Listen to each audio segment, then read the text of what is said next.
Hi, I'm Dr. Shaw. I'm going to talk a little bit right now about home therapies and tips that you can do at home for your osteoarthritic joint pain. You should understand that these joint pains that you have from your osteoarthritis are generally degenerative in nature, and they are the result of immobility and joint destruction, which you can help prevent by doing resistive exercises. Now, both weight-bearing exercise and non-weight-bearing exercise are appropriate depending on the type of osteoarthritic condition you have, but you should keep yourself mobile.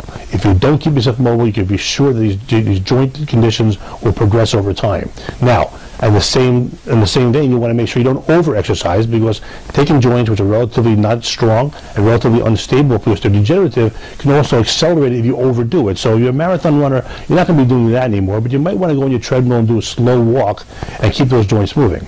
Of course, one of the biggest complications of degenerative changes in the joints or osteoarthritic joint pain is that you're immobile and you lose the flexibility.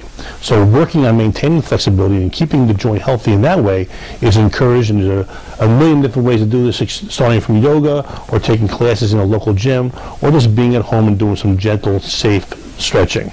Now, there are people who do other type of approaches too, including nutrition, but for the most part, applying a hot pack or a cold pack during your acute or your subacute or chronic inflammation stages are perfectly okay and safe. And while you want to be careful not to put these heat modalities or ice modalities directly on the skin, if in the first 72 hours of acute inflammation you use ice, you're perfectly okay. If you use heat after that, it's perfectly okay as well. They both have analgesic effects. They affect the blood supply to the joint, allowing either less or more depending on what the desired effect is. When it's acute, you want less. When it's chronic, you want more. Allows for better healing. And there's a lot you can do at home, but you got to maintain mobility and maintain activity.